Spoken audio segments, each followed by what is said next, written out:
Hi friends, welcome back. Today we're going to talk a little bit more about how we do our baby brain building, the talk, sing, read, play. This is going to sound like such common sense, but these things are really studied. There was a Boston Basic study in 2011 that looked at what caregivers were most effective when they used talk, sing, read, play in helping their babies develop. And guess what? The key factor they found that made the difference was something they called warmth. So warmth is just like how responsive you are, how much you care about your baby. Basically, it's doing it all in love. So we do talk, sing, read, play, and our most important four-letter word that all of them are encompassed in is love.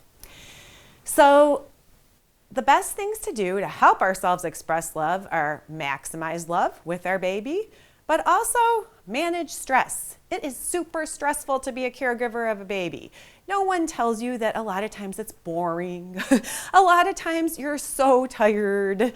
A lot of times there's so many other things in your life and it's just really, really hard. It is hard. I've been there 3 times. It's hard. So we have to maximize love, manage stress. So let's talk about the first one first. Maximizing love. One thing that studies found is that children who hear more verbal approval do better later on. And sadly, some kids hear more verbal approval more than others. So specifically, kids who lived in rich households heard many verbal approvals per hour, and kids that lived in poverty only heard 1. So what we want to do is kind of even that playing field. And guess what? We can do it through talking. If you describe what you see your child doing, that's one of the best ways to get them to feel good about themselves. Even a baby, you don't think they understand the words. They don't, but they understand your tone. They understand your support, and you can get yourself in the habit of verbal approval. So the best way to do that is to praise the action. So we don't want to praise the baby saying, "Good girl, good boy, good job." That's kind of like generic praise, and it puts everything on the person. And guess what? Everybody's not always going to succeed in everything, right? We want to describe the actions. So if your baby is, you got a real little baby, and they're just staring at you, rattle this, you say, "I see your eyes move to the green circle. You're looking at mommy." If you've got a little bit older baby and they're banging, you can say, "You are the one who is making that music. You are banging them." And if you have an older toddler who's struggling to get these on in size order, you can say, "It takes a lot of work to figure out how to put these on. You are working so hard." Praising kids for perseverance and for effort is much more important than praising them for success.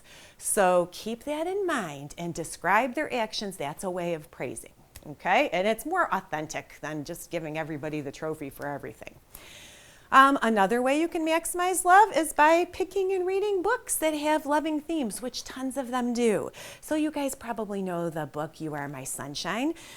For any book, I want to give you a tip. You can read a book, so we can just, "You are my sunshine, my only sunshine," and point to the pictures. You can sing the book, even books that aren't necessarily a song, make up your own tune. But so you can sing it, "You are my sunshine, my only sunshine." Or you can just talk about the pictures. "Look, she loves her bunny. She's hugging her bunny. She hugs her bunny just like I hug you because I love you." So read a book, talk about the pictures, sing a book. And sometimes kids that don't always listen, they're not going to listen to every word, even babies. Read to the wind, because they're going to surprise you. Sooner or later, they're going to pick that stuff up as they get older. Even if they're not in your view, even if they run away, just keep reading. The other things that we can do is just build in routines in our morning. Good morning, sunshine. Hello, sparkly eyes. We're up for the day. Kind of trying to keep it positive and saying positive things.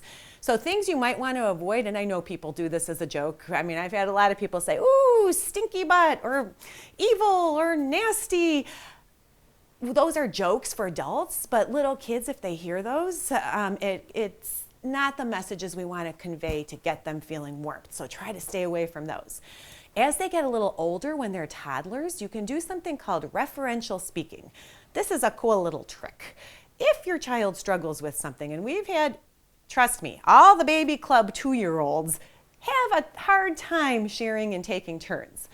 But we try to catch them when they're doing something, and we try to talk about them in a positive way when it comes to sharing and taking turns. So like if you say, you see grandma after you go to the library, today Janelle was at the train table with 3 other kids, and it was really hard to give the train, but she gave it to a friend. So try to catch those opportunities and then later talk about those to another adult in front of your child. It's going to kind of create a self-fulfilling prophecy and get them to do what you want more. So that's for like older toddlers. The other part of managing stress, a huge part of that is getting support. It really, really, really stinks that we can't be together, because Baby Club in person with other families and with library staff is a great way to get support. But there are still resources out there for you in the community. So there's lots of agencies. You can always call 211 and tell them what kind of resource you need. There's Bright Beginnings if you're worried about your child having developmental needs. There's WIC for nutrition. There are lots of community agencies that you can reach out to. Just come ask your librarian. They will hook you up with any need that you want. And then until we can meet again in person and you can make some friends, reach out to family, neighbors, use your community resources. You've got this. Working with a baby and caring for a baby is hard work. It is hard work. This too shall pass. You guys got it. Pretty soon, hopefully, we will have opportunities to be with other people, and that helps a lot. In the meantime, talk, sing, read, play.